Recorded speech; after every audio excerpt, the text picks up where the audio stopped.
As mentioned earlier in the show, self-confessed chauvinists, the Fuzztones, have got a new album out on Situation 2 called In Heat. Rudy, Petrudi and co were over here recently to reaffirm that they're the world's greatest rock and roll band. I was brought up in Pennsylvania, poor middle class, lower middle class family. You know, they call us white trash. You know, I lived in a trailer for half of my life, in a beat-up trailer court with a bunch of rednecks. If I walked down the street, people would pull their pickup trucks over, jump out and try to hold me down and cut my hair off. You know, they were raising pigs and going to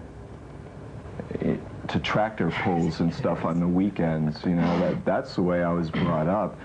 So, you know, to just walk around with long hair or whatever, you know, it was like, it wasn't really a conscious decision to be a rebel. It's just I liked rock and roll, and that wasn't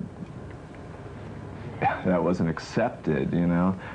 Where I went to school when I was a kid, it was all short hair and athletics, and if you weren't on the football team, then you know, you were a target for being beat up.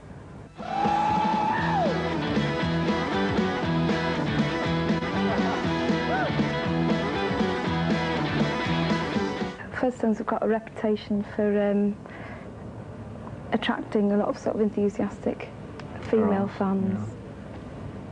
Yeah. Do you agree with it? Do you think that it's true, or do you think it is a lot of press hype? I've never seen it in the press. It's true.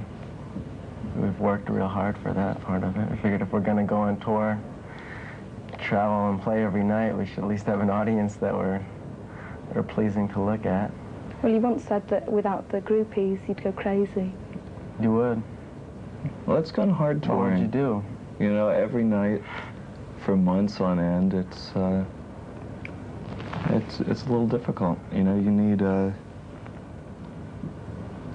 need kind of an emotional release occasionally, you know. Well, do you think you've got respect for your female audience then? Oh yeah, haven't you ever heard our lyrics? Well, do you think you have? Because the impression that I've got is that you treat them like dirt in a way. Dirt? That's not true at all, though, actually. No, that's not true. You get a lot of female hecklers, though, at the gigs. We do sometimes, especially in Holland, but we're not against them at all. We have a lot of respect for real. And most of them we stay friends with. We get letters every day, and we usually write back. And a lot of people have come over to visit and will stay with us. In the summer, we must have had, every week was a different set of girls coming over to visit Los Angeles that we'd let stay with us. They have to wash the dishes and clean the house. But that's it. That's it. But what about this 9 Minutes Later EP? I mean, I believe that was dedicated to some of your female fans. Well, yeah, I don't think that's derogatory, though. That's just, you know, it's a song that's about a normal bodily function. You know, people get pregnant when they have sex, you know. It happens. Yeah, but who do they get pregnant by? Oh. Well, I guess it depends, doesn't it?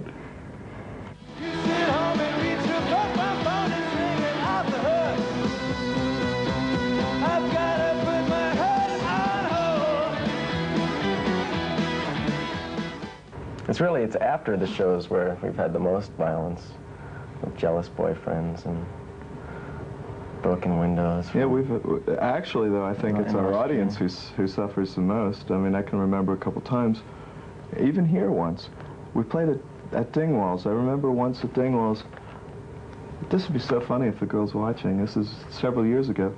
I went over and gave the girl a kiss, and then I walked back, and I didn't know she was with a guy, and the guy beat her to a pulp right there. It wasn't her fault. I mean, I did it, but he beat her up. And then that happened in Italy, too. There was a girl hanging out backstage, and her boyfriend beat her to a pulp. But, you know, we don't encourage anything like that, you know. What do you do about it? I guess it all depends. We didn't know it happened till later. I mean, you know, In Italy, her boyfriend was one of the security of the club, so there wasn't much we could do about that. We usually try to, you know, take them to a safe place like our hotel or something so they can get away from their... I've got girls to the left and I've got girls to the right. Goodbye, so long, don't forget to ride. Hear these words I say to you. You need me, then I'll call you. I've got to put my heart on hold. And, I think it's just generally people get the wrong impression of us because we are actually proud of what we do. And if you walk around wearing pride on your sleeve, a whole lot of people think you're conceited and vain and blah, blah, blah, blah, blah. I'm really proud of this band. This band's been together for 9 years, and we've worked really hard, harder than anybody I have ever seen. We've gone through a hell of a lot of crap to get to where we are. We didn't just start last night. We didn't jump on some trend. We started a trend. And there's a whole lot of bands trying to be the Fuzztones. I could name off a list up to my arm. And we're really proud of it. You know, it's not, you know, I think that's all it is. You know, a lot of people misinterpret it. And that's okay, you know. That's fine, whatever they want to think. We're not going to change. You know, we're just going to be who we are. And maybe that's why it took us so long. Because a lot of people do get the wrong impression because, yeah, I guess we're cocky. Because we have a right to be. We worked really hard for it, you know, and I'm not going to act humble if I don't feel humble. I'm not humble. I feel really good about this band. We're, you know, and I think that nothing wrong in saying it.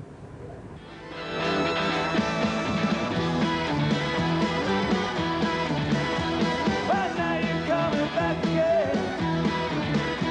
You say you wanna be my friend. Well, honey, that can never be.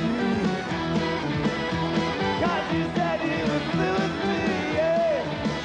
I've got girls to the left and I've got girls to the right. Hope you don't think that I'm being impolite. I've got better things to do than spend my time getting over you. I've got to put my heart on hold. Well, that's